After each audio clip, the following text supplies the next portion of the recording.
मंत्रे प्रयोगदर्शनेन परविद्याख्याय सर्वस्व प्रामाण्य अनिश्चायकत्व किञ्चित् परविद्याख्याय तद्विषयज्ञावे न नियामकमस्ति इत्यतः प्रागुर्भूतः प्रागुर्भूतो हरिव्यासः विरिच्य बहुपूर्वके अस्थितप्रथमध्यायचक्रे शास्त्रमनुष्ठानम् अत्र ग्रहकृत्योऽपि हरिः आत्मत्वपास्पदैः विरिञ्चे भवश पूर्वके अवरेह अस्थितः व्यासः प्रादुर्भूतः न तु जातः ग्रन्थगौचक्रेण नारायणस्य मित्रपूर्वके अनुभवतिः परिहृता दृश्यन्ते केवलं तपापानवश्येन परोपकाराय प्रवर्तमानस्तरां तैरस्थिताः अतएव परप्रयोजनम् अपि आत्मगामीव मन्यमानस्य भगवतः शास्त्रप्रणयनमिति ज्ञापयितुम् आत्मने परप्रयोगः अत्र च नारायणात् निष्पन्नं विद्याद्यागमः प्रमाणम् परविद्याख्यया अस्याः सर्वोत्तमप्रामाण्यसिद्धिम् उत्पादयितुं परविद्याख्यम् इति अनुज्ञ अनुसम्मशास्त्रमिति वाक्यार्थम् नास्ति उत्तमं शास्त्रमस्मादिति अनुमुत्तमं शिष्यते यथास्थितं प्रतिपाद्यते तत्सम्मनेनेति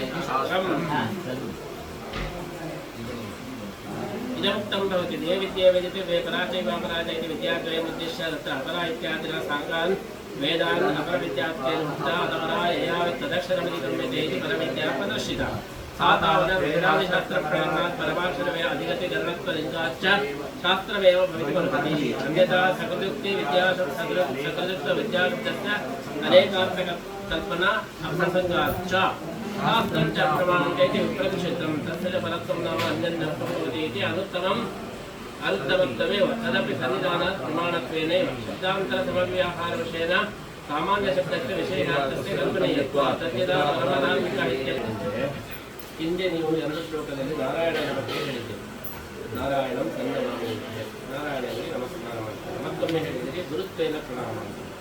ತಮೇವ ಶಾಸ್ತ್ರ ಪ್ರಭವಂ ಎಂಬುದಾಗಿ ಗುರು ಎಂಬಂತಹ ದೃಷ್ಟಿಯಲ್ಲಿ ಅದೇ ನಾರಾಯಣನಿಗೆ ನೀವು ನಮಸ್ಕಾರ ಮಾಡಿದ್ದೀರಿ. ಆವಾಗ ಒಂದು ಮಾತು ಹೇಳಿದೆ, ನಾರಾಯಣನೇ ಎಲ್ಲ ಶಾಸ್ತ್ರಗಳನ್ನು ಮಾಡಿದ್ದು, ಆದ್ದರಿಂದ ನಾರಾಯಣನೇ ಗುರು ಅಂತ. ಅದರ ಮೇಲೆ ಆಕ್ಷೇಪ. ನಾರಾಯಣ ಗುರು ಎಲ್ಲಿ? ಎಲ್ಲ ಶಾಸ್ತ್ರಗಳು ಮಾಡಿದ್ದು ವೇದವ್ಯಾಸ. ಲೋಕದಲ್ಲಿ ವ್ಯಾಸೋಚಿತ್ತಂ ಜಗತ್ತಮ ಎಲ್ಲ ವ್ಯಾಸದೇವರು ವೇದವ್ಯಾಸದೇವರು ಮಾಡಿದ್ದು. ನೀವೀಗ ಹೇಳ್ತಾ ಇದ್ದೀರಿ ನಾರಾಯಣ ಮಾಡಿದ್ದು. ವಿರೋಧ ಆಯ್ತಲ್ವಾ? ವ್ಯಾಸ ವೇದವ್ಯಾಸ ಮಾಡಿದ್ದ, ನಾರಾಯಣ ಎಲ್ಲಿ ಬಂದು ಗ್ರಂಥ ರಚನೆ ಮಾಡಿದ್ದಾನೆ. ಆದ್ದರಿಂದ ನೀವು ನಾರಾಯಣನೇ ಗುರು, ನಾರಾಯಣನೇ ಆಮೇಲೆ ಎಲ್ಲ ಶಾಸ್ತ್ರ ಹೇಳಿದ್ದೀರಲ್ಲ, ಅಸಂಗತ ಆಯಿತು ಅಂತ ಪ್ರಶ್ನೆ. ಅದಕ್ಕೆ ಇಲ್ಲ, ಆ ನಾರಾಯಣನೇ ವೇದವ್ಯಾಸರಾಗಿ ಅವತಾರ ಮಾಡಿದ್ದು. ಉಪಜ್ಜಕ ಅಂದರೆ ವ್ಯಾಸ ಪ್ರಣೀತತ್ವ ಪ್ರಸಿದ್ಧಿ. ಎಲ್ಲವೂ ವೇದವ್ಯಾಸದೇವರು ಮಾಡಿದಂತಹ ಪ್ರಸಿದ್ಧಿ. ಉಪಜ್ಜತ ಅಂತ ಹೇಳಿದರೆ ಪ್ರಣೀತತ್ವ, ವ್ಯಾಸ ಪ್ರಣೀತತ್ವ ಪ್ರಸಿದ್ಧಿ ವಿರೋಧ. ನಾರಾಯಣನೇ ಎಲ್ಲವನ್ನು ಮಾಡಿದ್ದು ಅಂದರೆ ಪ್ರಸಿದ್ಧಿಯಲ್ಲಿ ಏನಿದೆ ವ್ಯಾಸ ಪ್ರಣೀತ ಅಂತೇಳಿ ಅದರ ವಿರೋಧ ಬರ್ತದೆ. ಅಲ್ಲ, ಇಬ್ಬರು ಒಂದೇ ಹೇಳ್ತೇವೆ ಹೇಳಿದರೆ ಜನದ ವಿರೋಧ. ನಾರಾಯಣ ಯಾಕೆ ಹುಟ್ಟಬೇಕು? ಅವನು ಎಲ್ಲ ಕೃತಕೃತ್ಯ, ಅವನಿಗೆ ಏನಾಗಬೇಕಾಗಿಲ್ಲ. ಏನಾದರೂ ಆಗಬೇಕಿದ್ರೆ ಹುಟ್ಟಬೇಕು. ಕೃತಕೃತ್ಯನಾಗ ಹುಟ್ಟಿದ್ಯಾಕೆ? ಪ್ರಯೋಜನ ಆಗಬಾರದು. ಶಾಸ್ತ್ರ ಪ್ರಣಯನ ಅಸಂಭವಾಗ್ತದೆ. ಶಾಸ್ತ್ರ ರಚನೆ ಮಾಡಿ ನಾರಾಯಣನಿಗೆ ಏನಾಗಬೇಕು? ಆದ್ದರಿಂದ ನಾರಾಯಣನಿಗೆ ಅವತಾರವೂ ಇಲ್ಲ, ಆ ನಾರಾಯಣನಿಗೆ ಶಾಸ್ತ್ರವನ್ನು ಮಾಡಿದ್ದೂ ಇಲ್ಲ, ಅದರಿಂದಲೇ ಏನೂ ಆಗಬೇಕಾಗಿಲ್ಲ. ಹಾಗಿರುವಾಗ ನಾರಾಯಣನಿಗೆ ಅಂತ ಹೇಗೆ ನಮಸ್ಕಾರ ಮಾಡ್ತೀವಿ? ಆಮೇಲೆ ಮತ್ತೊಂದೇನು ಹೇಳಿದ್ದೇನೆ, ಸರ್ವೋತ್ತಮ ಪ್ರಾಮಾಣ್ಯ ವ್ಯಾಖ್ಯಾಂ ಅನ್ವಪಿ ಚಾಹಮೇವ ಪರಮಾಖ್ಯ ವಿದ್ಯಾ ವ್ಯಾಖ್ಯಾಂ ಅಂತ ಹೇಳ್ತೇವೆ. ಪರಮಾಖ್ಯ ವಿದ್ಯಾ ವ್ಯಾಖ್ಯಾಂ ಕರೋಮಿ ಅನ್ವಪಿ ಚಾಹಮೇವ. ಅಲ್ಲಿ ಪರಮಾಖ್ಯ ವಿದ್ಯಾ ವ್ಯಾಖ್ಯಾ ಅಂತೇಳಿ ಹೇಳಿದ್ರಿಂದ ಸರ್ವೋತ್ತಮ ಪ್ರಾಮಾಣ್ಯ ಸಿದ್ಧಾಗಿತ್ತು. ಪರವಿದ್ಯೆ ಅಂತ ಹೇಳಿ ಅದನ್ನು ಕೂಡ ಹೇಳಿಬಿಟ್ಟಿದ್ದೀವಿ. ಅದನ್ನು ನಾವು ಒಪ್ಪುವುದಿಲ್ಲ ಅಂತ ಪ್ರಶ್ನೆ. ಯಾಕೆ ಅಂತ ಹೇಳಿದರೆ ಸರ್ವೋತ್ತಮ ಪ್ರಾಮಾಣ್ಯ ಸಿದ್ಧಿ ತದಪಯುಕ್ತಂ. ಪರಶಬ್ದಕ್ಕೆ ಅರ್ಥ ಆಗ್ತದೆ. ನೀವು ಪರ ಅಂದರೆ ಶ್ರೇಷ್ಠ ಅಂತ ಹೇಳಿ ಅರ್ಥ ಮಾಡ್ತಾರೆ. ಪರ ಎಂಬುದಕ್ಕೆ ಶ್ರೇಷ್ಠ ಅಂತ ಇಷ್ಟೇ ಅರ್ಥ ಅಲ್ಲ, ಆದರೆ ಈ ಥರ ಅಂತ ಹೇಳಬೇಕು. ಪರದೇಶ, ಪರದೇಶನ ಇದೆಲ್ಲ ಹೇಳ್ತಾ ಇದ್ದೇನೆ. ಪರ ಅಂದರೆ ಸರ್ವೋತ್ತಮ ಅಂತ ಹೇಳಿ ನೀವು ಅದರಿಂದ ಪರವಿದ್ಯಾ ಅಂದರೆ ಸರ್ವೋತ್ತಮ ವಿದ್ಯಾ ಅಂತ ಹೇಳಿ ವ್ಯಾಖ್ಯಾನ ಮಾಡಿದ್ದೀವಿ. ಅದಕ್ಕೆ ಅದು ಒಂದೇ ಅರ್ಥ ಅಲ್ಲ. ಮತ್ತೆ ಪರ ಅಂತ ಹೇಳಿದರೆ ಬೇರೆ ಒಂದು ಹೇಳಿ ಅರ್ಥ. ಹಾಗಿರುವಾಗ ನೀವು ಪರವಿದ್ಯಾ ಶಬ್ದದಿಂದ ಸರ್ವೋತ್ತಮ ಪ್ರಾಮಾಣ್ಯ ಸಿದ್ಧ ಆಯಿತು ಅಂತೇಳಿ ಒಂದು ವ್ಯಾಖ್ಯಾನ ಮಾಡಿದ್ದೀವಿ. ಅದು ಸರಿ ಅಂತ ಪ್ರಶ್ನೆ. ಹೋಗಲಿ, ಪರವಿದ್ಯಾ ಎಂಬುದಕ್ಕೆ ಸರ್ವೋತ್ತಮ ಪ್ರಾಮಾಣ್ಯ ಎಂಬಂಥ ಅರ್ಥನೂ ಆಗ್ತದಲ್ಲ, ಬೇರೆ ಅರ್ಥ ಇರಲಿ. ಈ ಅರ್ಥನೂ ಆಗ್ತದೆ, ನಾವು ಈ ಅರ್ಥ ಇಟ್ಕೊಳ್ತೇವೆ ಅಂತ ಹೇಳಿದರೆ ಅದಕ್ಕೇನು ನಿಯಮಕಸ್ಯ ಪರವಿದ್ಯಾ ಎಂಬುದಕ್ಕೆ ಬೇರೆ ವಿದ್ಯಾ ಅಂತೇಳಿ ಅರ್ಥ ಮಾಡಿ, ಸರ್ವೋತ್ತಮ ವಿದ್ಯಾ ಅಂತೇಳಿ ಅರ್ಥ ಮಾಡೋದು. ಪರಶಬ್ದಕ್ಕೆ ಸರ್ವೋತ್ತಮ ಅಂತೇಳಿ ಅರ್ಥ ಮಾಡ್ಬೋದು ಅಥವಾ ಇತರರು ಅಂತ ಅರ್ಥ ಮಾಡ್ಬೋದು. ಆಯಿತು, ಇತರರು ಪರೋತ್ತಮ ಎಂಬ ಅರ್ಥ ಮಾಡ್ಬೋದು ಹೇಳಿದರೆ ಅದನ್ನು ಮಾಡಿ ಅಂತ ಹೇಳಿದರೆ ನಿಯಮಕ್ಕಿಲ್ಲ. ಪರವಿದ್ಯಾ ಎಂಬುದಕ್ಕೆ ಸರ್ವೋತ್ತಮ ವಿದ್ಯಾ ಎಂಬ ಅರ್ಥ ಮಾಡಲಿಕ್ಕೆ ಏನು ಗಮಕೆ ಏನು ಏನಿಲ್ಲ. ಇಷ್ಟು ಪ್ರಶ್ನೆ ಬಂದರೆ ಅದಕ್ಕೆ ಒಂದೇ ಉತ್ತರ ಏನು ಉತ್ತರ ಕೊಟ್ಟಾಗಾಯಿತು. ಮೊದಲನೇದಾಗಿ ನಾರಾಯಣ ಯಾಕೆ ಅವತಾರ ಮಾಡಬೇಕು ಅವನಿಂದ ಪ್ರಶ್ನೆ. ಅವತಾರ ಮಾಡಬೇಕಾದ ಪ್ರಯೋಜನ ಇದ್ದೇ ಅವತಾರ ಮಾಡಬೇಕು ಅಂತ. ಯಾಕಂದರೆ ದೊಡ್ಡವರೆಲ್ಲ ಇತರ ಪ್ರಯೋಜನಕ್ಕೋಸ್ಕರ ಮಾಡ್ತಾರೆ. ನಮ್ಮ ಪ್ರಯೋಜನಕ್ಕೋಸ್ಕರನೇ ಎಲ್ಲ ಮಾಡಬೇಕು ಅಂತೇಳಿ ನಿಯಮ ಏನೂ ಇಲ್ಲ. ಇದರ ಪ್ರಯೋಜನ ಯಾಕೆ? ದೇವತೆಗಳೆಲ್ಲ ಪ್ರಾರ್ಥನೆ ಮಾಡಿದರು, ಜಗತ್ತಿಗೆ ಬಂದು ಜ್ಞಾನೋಪದೇಶ ಮಾಡಬೇಕು ಅಂತ ಅದಕ್ಕೋಸ್ಕರ ಬಂದ. ಆದರೆ ನಾರಾಯಣನಿಗೆ ಏನು ಆಗಬೇಕಾಗದೇ ಇಲ್ಲದಿದ್ದರೂ ಕೂಡ ಆಗಬೇಕಾಗಿದ್ದರೂ ಕೂಡ ವಿರಿಂಚಾದಿಗಳ ಪ್ರಾರ್ಥನೆಯನ್ನು ಪೂರೈಸೋಕ್ಕೋಸ್ಕರ ಬರುವುದಾದರೆ ತಪ್ಪೇನಿಲ್ಲ. ಅತ್ರ ಕೃತಕೃತ್ಯೋಪಿ ಹರಿ ಆತ್ಮಕೃಪಾಸ್ಪದೇ ವಿರಿಂಚಭವಪೂರಕೇ ಅಮರೇಶ ಅರ್ಚಿತ ದಾಸಃ ಪಾಲುಭೂತಃ ತದು ಗ್ರಂಥಮಿವ ಚಕ್ರೆ ಅಂತ ಹೇಳುವುದು. ಆವಾಗ ಏನಾಯಿತು, ನಾರಾಯಣನು ಶಾಸ್ತ್ರ ಪ್ರಭವ ಎಂಬುದಕ್ಕೆ ಅಲ್ಲ ಎಂಬುದಕ್ಕೆ ಉತ್ತರ ಕೊಟ್ಟಾಗಾಯಿತು. ನಾರಾಯಣನೇ ವೇದವ್ಯಾಸ. ಆದ್ದರಿಂದ ನಾರಾಯಣ ಶಾಸ್ತ್ರ ರಚನೆ ಮಾಡಿದ ಒಂದೇ ಅರ್ಥ ವೇದವ್ಯಾಸರು ಇಲ್ಲ. ಎಲ್ಲಿ ಉಂಟು ಮಾಡೋದು? ಪ್ರಯೋಜನ ಇಲ್ಲದೆ ಸುಮ್ಮನೆ ಬರುವುದು ಲೋಕದಲ್ಲಿ ಇದೆ. ಏನೂ ಪ್ರಯೋಜನ ಇಲ್ಲದೆ ಬರೇ ಕೃಪೆಯಿಂದಲೇ ಸೇವೆ ಮಾಡುವ ಅನೇಕ ಜನ ಇದ್ದಾರೆ. ಅದೇನು ಬೇಕಾಗಿದೆ ಅದೇ ಕೃಪಾಳುಗಳಾಗಿ ದೃಶ್ಯಂತೆ ಕೇವಲ ಕೃಪಾ ಪಾರವಶ್ಯನ ಪರೋಪಕಾರ ಪ್ರವರ್ತಮಾನ ಏನೂ ಪ್ರಯೋಜನ ಇಲ್ಲದೇ ಬಂದು ಉಪಕಾರ ಮಾಡೋರು ಅನೇಕ ಜನ ಇದ್ದಾರೆ. ಕಡಿಮೆ ಇರ್ಬೋದು, ಆದರೆ ಇದ್ದಾರೆ. ಹಾಗಿರುವಾಗ ಪ್ರಾರ್ಥನೆ ಮಾಡಿದ್ರಂತೂ ಬಂದೇ ಬರ್ತಾರೆ. ಪ್ರಾರ್ಥನೆ ಮಾಡದೇನೆ ಬಂದು ಉಪಕಾರ ಮಾಡೋರು ಎಲ್ಲ ಅನೇಕರೇ ಇದ್ದಾರೆ. ಹಾಗಿರುವಾಗ ಪ್ರಾರ್ಥನೆ ಮಾಡಿ ಬರಲಿಲ್ಲ ಹೇಳಿದರೆ ಆವಾಗ ಏನಾಗ್ತದೆ? ಅದರಿಂದ ಕೃಪಾ ಪಾರವಶ್ಯದಿಂದ ನಾರಾಯಣನು ವೇದವ್ಯಾಸನಾಗಿ ಬಂದು ಜ್ಞಾನೋಪದೇಶವನ್ನು ಮಾಡಿದ್ದು ಅಂತೇಳಿ ಹೇಳಿದರೆ ನಿಮ್ಮ ಪ್ರಶ್ನೆ ಇದನ್ನು ಏನು ಸೂಚನೆ ಮಾಡಿದ್ದಾರೆ? ಚಕ್ರೇ ಅಂತ ಹೇಳಿ ಆತ್ಮನೇ ಪದ ಪ್ರಯೋಗ ಮಾಡ್ತಾರೆ. ಆತ್ಮನೇ ಪದ ಪ್ರಯೋಗ ಮಾಡಿದರೆ ಪ್ರಯೋಜನವು ಆತ್ಮಗಾಮಿಯಾಗಿರುವಾಗ ಆತ್ಮನೇ ಪದ ಪ್ರಯೋಗ ಅಂತ ನಿಯಮ. ಆದ್ದರಿಂದ ಕೃಪಾ ಪರವಶರಾಗಿ ತರಗೋಸ್ಕರ ಮಾಡಿ, ಇನ್ನೊಬ್ಬರಿಗೋಸ್ಕರ ಅಲ್ಲ. ಪರಸ್ಮೈ ಪದ ಅಂದರೆ ಇನ್ನೊಬ್ಬರಿಗೆ ಆತ್ಮನೇ ಪದ ಪ್ರಯೋಗ ಮಾಡಿ ಅಂದರೆ ತನ್ನ ಸಂತೋಷಕ್ಕೋಸ್ಕರ ಕಷ್ಟದಲ್ಲಿರುವವರಿಗೆ ಸಹಾಯ ಮಾಡಿದ್ದು ತಮ್ಮ ಸಂತೋಷ ಮಾಡಿ. ಅದರಿಂದ ಏನು ಅವರು ಪ್ರತಿಫಲವನ್ನು ಅಪೇಕ್ಷೆ ಮಾಡೋದಿಲ್ಲ. ಅದರಿಂದ ಚಕ್ರೆ ತನ್ನ ಸಂತೋಷ ಅತಯವ ಪರಪ್ರಯೋಜನಮಪಿ ಆತ್ಮಗಾಮಿ ಇವ ಮನ್ಯಮಾನಸ್ಯ ಭಗವತಃ ಶಾಸ್ತ್ರ ಪ್ರಣಯನಮಪಿ ವೈದ್ಯ ಜ್ಞಾಪಯಿತು ಆತ್ಮನೇ. ಇದಕ್ಕೆಲ್ಲ ನೀವು ಏನು ಸುಮ್ಮನೆ ಕಥೆ ಹೇಳ್ತಾ ಹೋಗೋದು, ನೀವು ಏನು ಪ್ರಮಾಣ ಅಂತ ಹೇಳಿದರೆ ನಾರಾಯಣ ಜ್ಞಾನಂ ಹೇಳಿ ಆಗಮದಲ್ಲಿ ಸ್ಪಷ್ಟವಾಗಿ ಹೇಳಿದೆ. ಆದ್ದರಿಂದ ವೇದವ್ಯಾಸ ಮಾಡಿದ್ದಂತೆಲ್ಲ ನಾರಾಯಣ ಜ್ಞೇಷ್ಪಂದಂ ಅಂತ ಹೇಳಿ ನಾರಾಯಣನೇ ಜ್ಞಾನ ಹೃದಯದಲ್ಲಿ ಜ್ಞಾನವನ್ನು ಪ್ರವರ್ತನೆ ಮಾಡಿದ್ರು ನಾರಾಯಣ. ಇನ್ನು ಬದಲಲ್ಲಿ ಇರತಕ್ಕಂಥ ನಾರಾಯಣ, ವೇದವ್ಯಾಸ ನಾರಾಯಣ, ನರನಾರಾಯಣ ಎಲ್ಲ ಅನೇಕ ರೂಪಗಳಿವೆ. ಆದ್ದರಿಂದ ನಾರಾಯಣನಿಂದಲೂ ಕೂಡ ಜ್ಞಾನ ಪ್ರಸಿದ್ಧಿ ಆದದ್ದು ಶಾಸ್ತ್ರದಲ್ಲಿ ಇದೆ.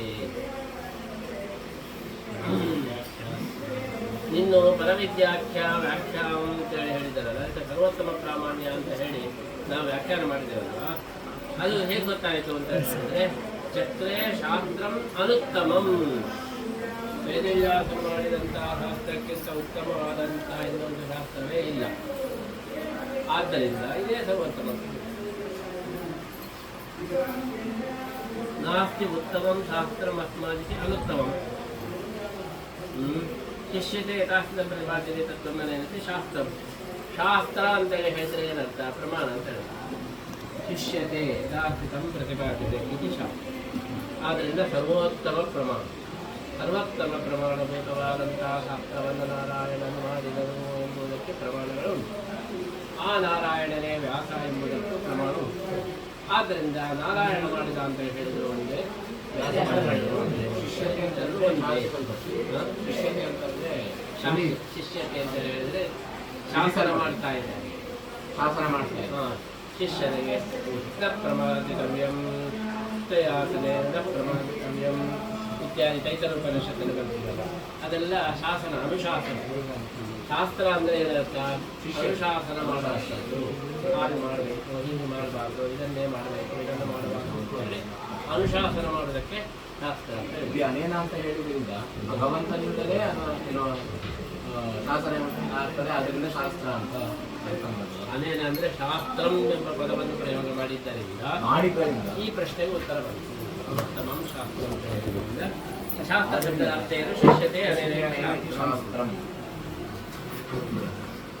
ಆದ್ದರಿಂದ ದೇವಿದ್ಯೆ ವೇದಿತವ್ಯೇ ಪರಾಪರಾಚ ಅಂತ ಹೇಳಿ ಒಟ್ಟಿಗೆ ತಾತ್ಪರ್ಯ ಏನಾಯಿತು ಎಂಬುದನ್ನು ಮೂಲ ಶ್ಲೋಕದಲ್ಲಿ ಉತ್ತರವನ್ನು ತೋರಿಸ್ಬೋದು.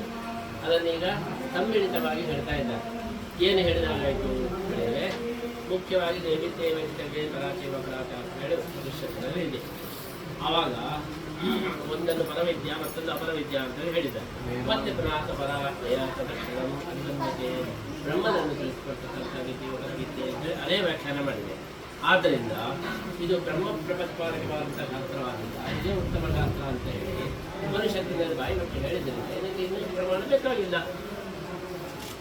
ವೇದಾದಿ ಶಾಸ್ತ್ರ ಪ್ರಕರಣ ಅಂತ ಆ ಮಾತಿಯಲ್ಲಿ ಬಂದು ಹೇಳಿದರೆ ಶಾಸ್ತ್ರಗಳು ಯಾವುದು ಎಂಬಂಥ ಪ್ರಶ್ನೆ ಬಂದಾಗಲೇ ಈ ದೇವರಿಗೆ ಬಂದಿದೆ. ಆದ್ದರಿಂದ ಆ ಪ್ರಶ್ನೆಗೆ ಉತ್ತರವಾಗಿ ಬಂದದ್ರಿಂದ ಇದು ಶಾಸ್ತ್ರದ ವಿಭಾಗ ಅಂತ ಹೇಳಿ ಗೊತ್ತಾಯಿತು ಎಂಬ ಪ್ರಶ್ನೆ ಇದೆ. ಆ ಪ್ರಕರಣದೇ ಬಂದಿದೆ. ಪರಮಾಕ್ಷರ ಅಧಿಕರಣ ಲಿಂಗಾಚ್ಯ ಶಾಸ್ತ್ರ ಅಂತ ಹೇಳಿ ಭಗವಂತನನ್ನು ತಿಳ್ಕೊಳ್ಳಲಿಕ್ಕೆ ಇದು ಕಾರಣ. ಅಲ್ಲಿ ನುಟು ಪ್ರತ್ಯಯ, ಆದ್ದರಿಂದ ನುಟು ಪ್ರತ್ಯಯದಿಂದ ಕರಣ ಅಂತ ಹೇಳಿ ಕರ್ಣ ಅಂತ ಹೇಳಿ ಆದ್ದರಿಂದ ಪರಮಾಕ್ಷರ ಅಧಿಕರಣ ಲಿಂಗಾಚ್ಯ ಪ್ರಮಾಣಂ. ಶಾಸ್ತ್ರ ಹೇಗೆ ಪ್ರಮಾಣ ಅಂದರೆ ಈ ಪ್ರತಿಶತ ಶಾಸ್ತ್ರ ಹೇಳಿದ್ರೆ ಪ್ರಮಾಣ ಅಂತ ಮತ್ತೆ ಪ್ರಮಾಣ ಹೇಗೆ ಅಂದರೆ ಆದ್ದರಿಂದ ಅದು ವಿಪ್ರತಿಶತವಾದಂತಹ ಇದನ್ನು ಹೇಳುತ್ತಾರೆ. ವಿರುದ್ಧವಾದನ್ನು ಹೇಳಕ್ಕೆ ನನ್ನ ತಾಯಿ ಬಂದು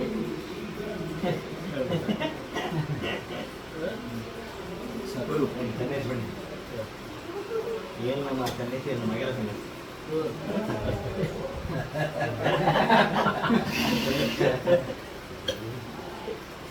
ಅದರಿಂದ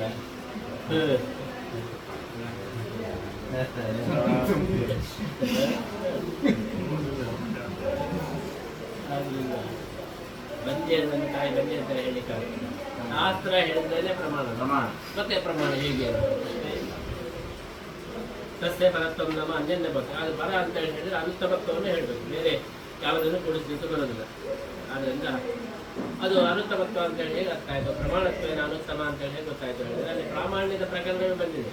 ಆದ್ದರಿಂದ ಪ್ರಾಮಾಣ್ಯ ಪ್ರಕರಣ ಆದ್ದರಿಂದ ಪ್ರಮಾಣತ್ವೇನೇ ಅನುತ್ತಮತ್ವ ನಮಗೆ ಸಿದ್ಧವಾಯಿತು. ಶಬ್ದಾಂತರ ಸಮವ್ಯವಹಾರ ವಿಷಯದ ಸಾಮಾನ್ಯ ಶಬ್ದಸ್ಯ ವಿಶೇಷಾರ್ಥಸ್ಯ ಕಲ್ಪನೆಯ ಅಲ್ಲೇ ಶಾಸ್ತ್ರ ಪ್ರಕರಣವಾದ್ದರಿಂದ ಬರ ಅಂತೇಳಿ ಇಷ್ಟೇ ಶಬ್ದ ಇದ್ದರೂ ಕೂಡ ಅದು ಪ್ರಾಮಾಣ್ಯನ ಬರತ್ವ ಎಂಬುದನ್ನು ಆ ಪ್ರಕರಣದಿಂದ ನಾವು ಅರ್ಥ ಮಾಡಬಹುದು. ಊಟ ಮಾಡುವಾಗ ಹೈಂದವ ಮನೆ ಅಂತ ಹೇಳಿದ್ರು, ಕುದುರೆ ತಂದ ಹೈಂದವ ಶಬ್ದಕ್ಕೆ ಕುದುರೆ ಉಪ್ಪು ಅಂತೇಳಿ ಅರ್ಥ. ಊಟ ಮಾಡುವಾಗ ಹೈಂದವ ಪ್ರತ ಅಂತೇಳಿ ಹೇಳಿದ್ರು, ಕುದುರೆ ತಂದ. ಊಟ ಮಾಡುವಾಗ ಉಪ್ಪು ತಂದು ಹಾಕಬೇಕು ಅಂತ. ಅದೇ ರೀತಿ ಆ ಪ್ರಕರಣವಾದ್ರಿಂದ ಅದಕ್ಕೆ ಪ್ರಮಾಣತ್ವೇನ ಅನುತ್ತಮ ಅಂತೇಳಿ ಅರ್ಥ ಆಯಿತು. ಅಲ್ಲ ಇದು ಹಾಗೆ ಇದನ್ನೇ ಪರಮ ಪ್ರಮಾಣ ಅಂತ ಹೇಗೆ ಹೇಳಿತು ನಿರ್ಣಾಯಕ ಶಾಸ್ತ್ರವನ್ನು ಅಂತ ಹೇಳಿದರೆ ಅಲ್ಲಿ ಮೊದಲು ನಿರ್ಣಯ ಶಾಸ್ತ್ರಗಳನ್ನೆಲ್ಲ ಹೇಳಿ ಆಯಿತು. ರಾಮಾಯಣ ಮಹಾಭಾರತ ಹೇಳಿ ಆಮೇಲೆ ಬ್ರಹ್ಮಸೂತ್ರದ ಪ್ರಕರಣ ಬಂದಿದೆ. ಆದ್ದರಿಂದ ಪ್ರಕರಣವಶಾತ್ ಈ ಶಾಸ್ತ್ರವೇ ಪರಮ ಪ್ರಮಾಣ ಅಂತ ಹೇಳಲಾಯಿತು. ಅನ್ಯಸ್ಯ ಅಪ್ರಸಂಗಸ್ಥ ಪರತ್ವ ಅಸಂಭವತ್. ಆದ್ದರಿಂದ ಸಂಭವತಿತು ಅಸ್ಯ ಪರತ್ವ ಅನುಗ್ರಾಹಕತ್ವ. ಬ್ರಹ್ಮಸೂತ್ರ ಎಂಬುದು ಅನುಗ್ರಾಹಕ, ವೇದಾದಿಗಳ ಅನುಗ್ರಾಹ್ಯ. ಬ್ರಹ್ಮಸೂತ್ರದ ಅನುಗ್ರಹದಿಂದ ವೇದಗಳಿಗೆ ಅರ್ಥ ಆಗುತ್ತೆ. ಬ್ರಹ್ಮಸೂತ್ರಗಳು ಇಲ್ಲ ಅಂತೇಳಿ ಹೇಳಿದರೆ ವೇದಕ್ಕೆ ಅರ್ಥ ಆಗುತ್ತೆ. ಆದ್ದರಿಂದ ಅನುಗ್ರಾಹಕ ಯಾವುದಾಯಿತು ಬ್ರಹ್ಮಸೂತ್ರ, ಅನುಗ್ರಾಹ್ಯವಾದದ್ದು ವೇದ. ಆದ್ದರಿಂದ ಸೂತ್ರ ಬರೋಕ್ಕಿಂತ ಮುಂಚೆ ಅವಾಗ